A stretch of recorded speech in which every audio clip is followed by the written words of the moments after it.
Um grupo de exploradores de caverna saiu um dia para fazer mais uma de suas expedições e, por alguns motivos, acabaram ficando presos dentro de uma caverna por mais de 30 dias.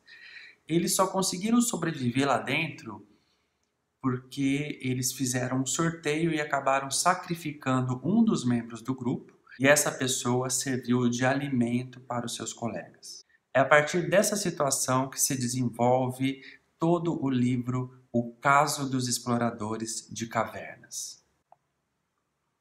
O autor dessa obra se chama Lon L. Fuller, que foi um filósofo do direito e professor dos Estados Unidos. Acabou escrevendo esta publicação, que na verdade foi publicada como um artigo na revista Harvard Law Review, que é a famosa e tradicional revista de direito da Universidade de Harvard, nos Estados Unidos. E este artigo foi publicado no ano de 1949. O autor do artigo, Fuller, nasceu em 1902 e faleceu em 1978. E aqui no Brasil, a principal tradução do Caso dos Exploradores de Cavernas é de autoria do professor Dr. Plauto Faraco de Azevedo. Vamos contar um pouquinho dessa história. Um grupo de 5 exploradores de cavernas, que faziam parte de uma sociedade de exploração amadora de cavernas, acabou saindo para essa caverna específica. Claro, eles deixaram tudo avisado. Avisaram onde eles estariam, qual era a caverna que eles pretendiam explorar. Então, as pessoas mais próximas e até mesmo a sociedade de exploração de cavernas sabia para onde eles estavam indo. Já dentro da caverna, aconteceu um deslizamento de terra e pedras acabaram bloqueando a entrada. Então, eles não tinham como sair lá de dentro.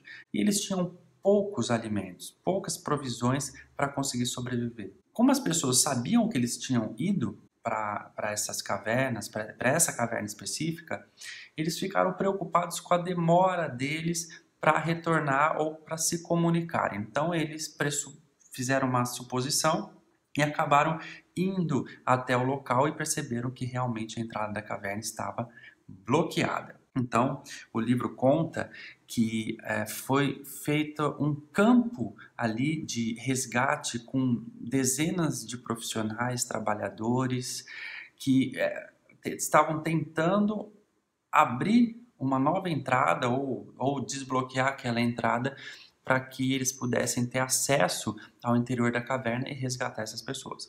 Inclusive, nesse meio tempo, houve alguns novos deslizamentos de terra e até que num deles 10 operários, 10 trabalhadores morreram.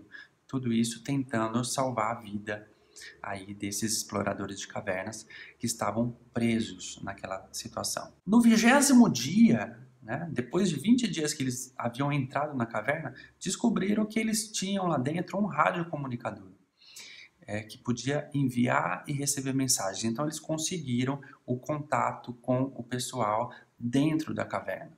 E aí é que começa o problema. Eles começaram então a fazer algumas perguntas. Na verdade, um dos personagens, que é o Roger Wetmore, acabou tomando a frente da situação e começou a fazer algumas perguntas que deixaram o pessoal lá fora muito preocupado.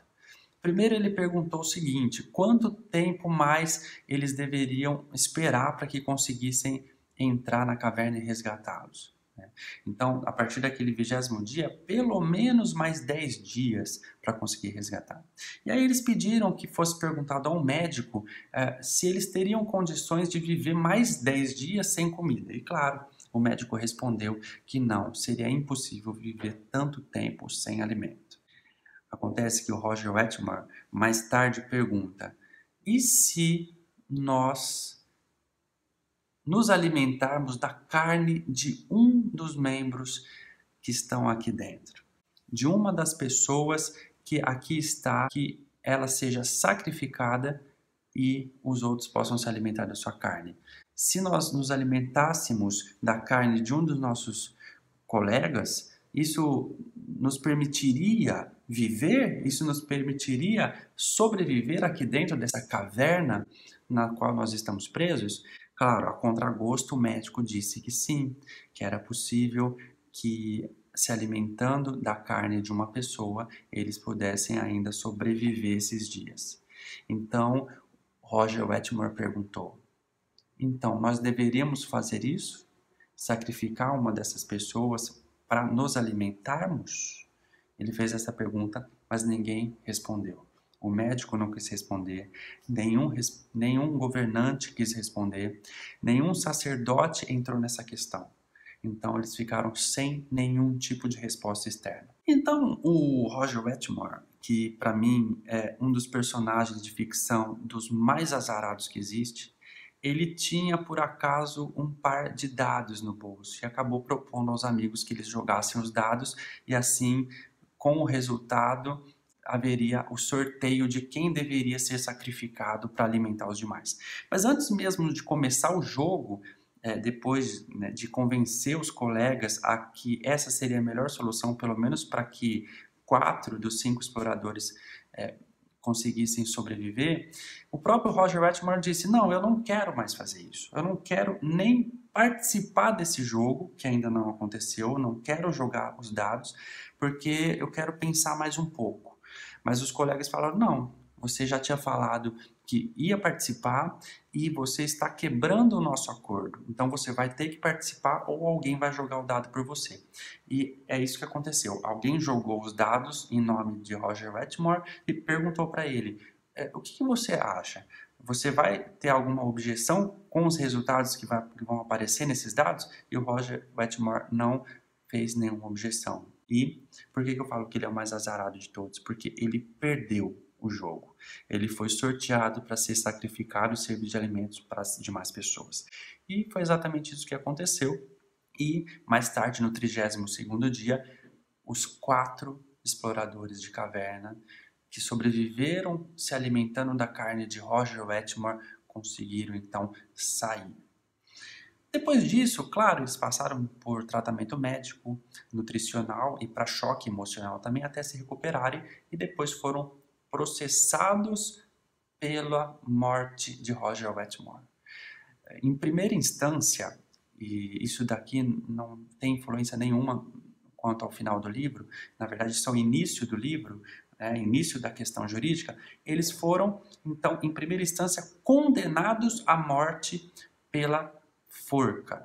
E aí, então, o processo foi para um tribunal para que 5 julgadores tivessem a oportunidade de dar sua opinião sobre a absolvição ou condenação dos 4 exploradores que se alimentaram da carne de Roger Wetmore nessa situação fictícia apresentada por Fuller.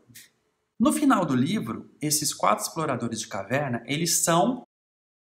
Eu não vou usar este vídeo para falar de cada uma das soluções apresentadas pelos juízes, pelos magistrados do tribunal. É importante saber que foram 5 argumentos, 5 posições. Uma curiosidade: em 1998, ou seja, 20 anos depois da morte de Fuller, um outro autor publicou um livro com 9 novas filosofias jurídicas que poderiam ser usadas para solucionar esse caso dos exploradores de cavernas. Esse autor se chama Peter Suber. Então, nós temos pelo menos, atualmente, 14 teorias ou 14 filosofias que poderiam ser usadas para resolver o caso dos exploradores de cavernas. Em vez de falar de cada uma dessas soluções aqui, eu faço uma outra proposta. Eu quero que você pegue essa situação, pense nessa situação e nos diga como você julgaria aqueles 4 exploradores de caverna que passaram por essa situação. Como é que você julgaria essas pessoas? Você absolveria? Você condenaria? E por que você faria isso? Essa é a minha proposta, esse é o meu desafio, que você pegue essa situação, pense nessa situação e nos diga como é que você julgaria se coubesse a você dar uma decisão sobre esse caso. Eu agradeço muito por você acompanhar o canal Forense Contemporâneo. Se você ainda não está inscrito, então inscreva-se no canal e acompanhe os próximos vídeos. Muito obrigado.